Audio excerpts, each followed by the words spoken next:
Hey, Craig, let's get into some coffee talk. Hey, I love it. I love doing some coffee talk.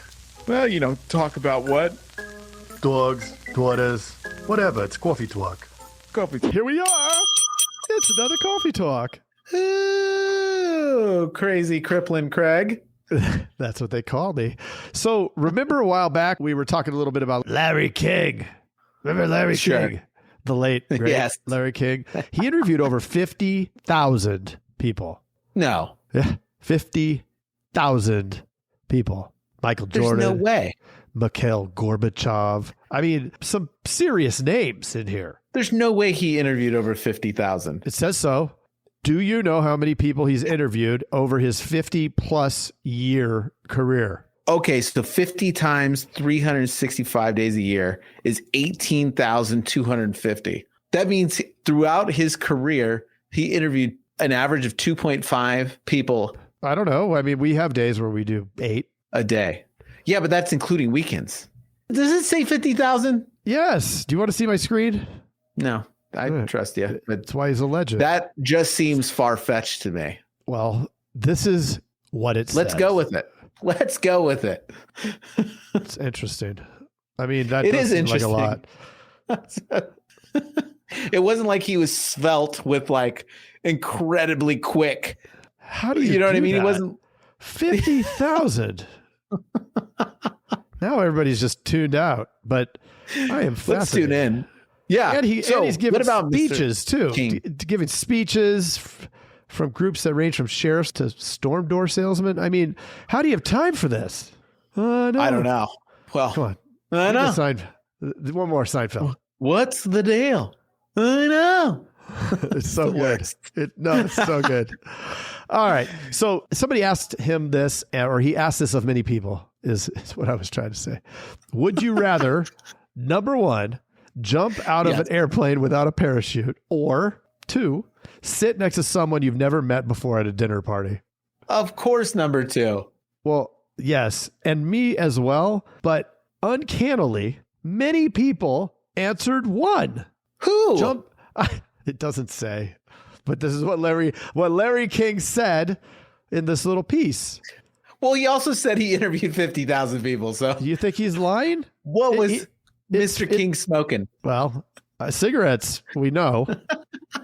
Yeah. But didn't on the TV he was smoking the cigarettes, wasn't he? I don't know. Definitely sounded like it. But that's interesting. Let's talk a little bit about that. People's fear of public speaking, and then I guess talking to somebody they've never met in a social setting, which can be uncomfortable. And you've identified yourself as an introvert.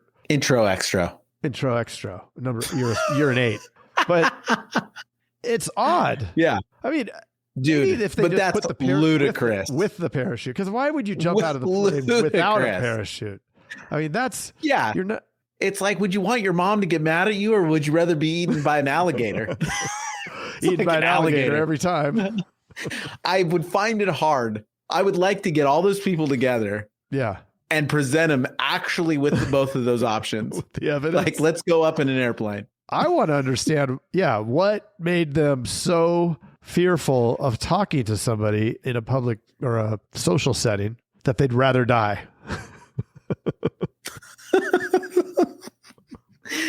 Mr. King, I mean, he with 50,000 interviews, maybe he got his numbers wrong. It sounds like he's getting some numbers wrong here. I don't know, but he did a whole thing about people being able to have conversation. I guess a lot of people struggle with it. I mean, take us on the podcast. I don't think that we're awesome by any means, but I can say that compared to episode number 1, there has been improvement. Would you agree with that? 100%. I mean, which is funny when you listen back and it's like, oh, yeah, I can't listen. I mean, I couldn't listen to myself before. Now it's more like playing the tape and getting better, which is something that we should get to, because it all talks to the same thing, which is the ability to talk, right? The ability to hold conversation with people. And perhaps the reason why these people are willing to die instead of sit at a party with somebody they haven't met is some sort of insecurity around being able to hold a conversation. Yeah. I would also say it goes back to like when you do something regularly, then it's like, who cares? Yeah. Regularly. It becomes the who cares part. Yeah. We talk about that a lot in the agencies. When you jump on the phone, it's like, oh, I'm nervous to talk to these people. Dude, if you're doing 10 quotes a day or whatever, dude, you don't care by the 80th quote. Like, it doesn't matter because it's like, it's not uncomfortable anymore. Yeah. And it's kind of like this. I can listen back to these things. I could care less. I'm not like, I don't think that we sound amazing, but I could care less. I don't care if I sound like an idiot. I think that there's some where I start laughing. I mean, I start rolling laughing, listening to something dumb that either I said or you said. Yeah. Now it's funny. It's not like, oh, I'm embarrassed. Not like, oh, yeah. I was embarrassed at one time, like, because the ego kind of gets in the way. It's like, oh, gotta squash the ego. Who cares? You do it over and over. And the only way to do that, these are normal feelings. Anytime you do something new, it's normal feelings to feel that way because you haven't done it before. Once you get in the habit of it, it's like, who cares? Of anything. So yeah, your producers come in. Like we had I just brought on 2 younger, like they're pretty young. They're like early 20s. My daughter's age. That's like 3 lifetimes ago for you. It's crazy. It is 4. And I mean, first I walk in and I look, I go, what? These little kids are working here. But then I get over that and it's remarkable how well they have adapted to getting on the phone and talking.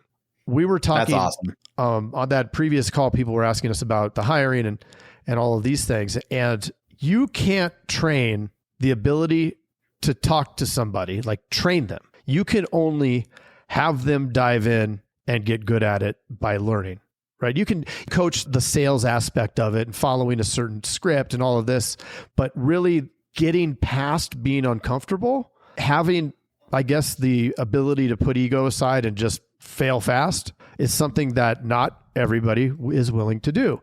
Hence, I mean, look at it. They'd rather jump out of the plane without a parachute, some people.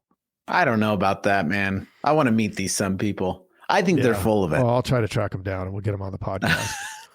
But it's true. You just do anything. And I always that's one thing that I tell everybody that comes in the agency, fail fast. I don't want you to be good. I want you to just do it. That's it. Because by the 80th time, you're going to be freaking awesome. So get over the first 10 because those first 10 are going to suck. Right. You know what I mean? Just get through them. It's going to be over. It's like, you have the dentist thing where you have to have a root canal. Yeah, it's going to suck, but in an hour, it's over with. Yep. Move past it.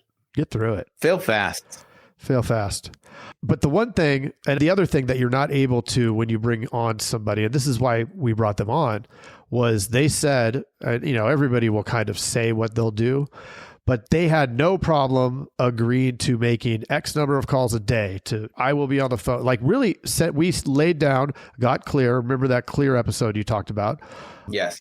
We got super clear on what the expectations are, what the process is. Now, if it gets to the point before their 90-day probation is over, where it's not happening, it's not like, hey, you're not doing this. It's like, the process is this. The process isn't being met. Right. It's nothing personal. And you always go back to that process. Yep. So I think maybe 100%. 100%, maybe a good interview question at one of those final interviews is, would you rather, number 1, jump out of an airplane with no parachute or sit next to somebody that you don't know at a dinner party? I think that's a great question because if anybody answers number 1, it's done. Gone. Yeah.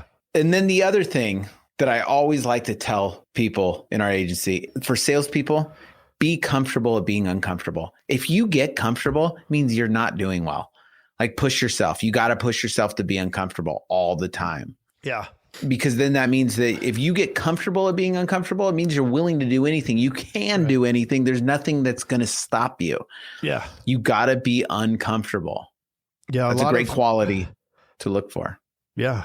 There's a lot of salespeople that they'll get the sale, get the, a good one. And then now it's, now I'm going to sit back, right? Like you did your thing for the day. I'm good. And that is the best time to really hit it hard. And, you got to stay focused. He had some energy drink beforehand. I'm rocking. Yeah. If you could see the camera right now, you'd see that he's doing some very strange dances, but it's time to go at it. Right. So again, get uncomfortable with, you just finished that uncomfortable call. You got over the objections. You finally closed them. And now it's like, boom, I'm done. Go again. Keep at them. That consistency and persistency is what pays off. Ooh, love it. Yeah. Consistency and persistency is what pays off. And that's a Coffee. Twuck. Hey, Jason. Yes, Mr. Craig. That was another awesome episode, wasn't it? Mm-hmm. Well, if people want to get a little bit more action and learn how to write 100,000 in premium off of even the worst internet leads, where could they go? They can go to live.teledudes.com. Ooh, that sounds exciting. Are we going to be there? Yes, it's a weekly call that we're doing right now it's live, and it will show you the process. The entire process is super awesome. I love it. Let's do it. Let's do it. Sign up right now, live.teledudes.com. Live.teledudes.com. That's live.teledudes.com. Hey, Craig, there's a new community that we are starting that I cannot wait to tell everybody about. It is our live texting community where you and I are going to answer people's questions and give them free content, right? Are you kidding me? We get to talk to them? Yeah, which is awesome, but they have to opt in. They have to text us at 520-214-2219. That's 520-214-2219. Nice. Craig, are you going to respond to these texts? I'm going to respond to them for sure. Live. I'm into it too. It's going to be awesome. And it's going to be our new texting community where we're going to get back to everybody that we can and drop some crazy content, free content, and free the calculator that you just came up with. That's right. The calling calculator, sales material. I mean, everything for insurance agents. This is it. It's the best texting community out there for insurance agents. Well, what the heck is that number again? I can't remember it. It's 520-214-2219. That's 520-214-2219. I love it. I'm going to text it right now. 520-214-2219. All right. I'll see you later, Mr. Jason. Bye, Mr. Craig. Wait, do they even listen to this on the radio anymore? I love it. I love it. Nice. All right.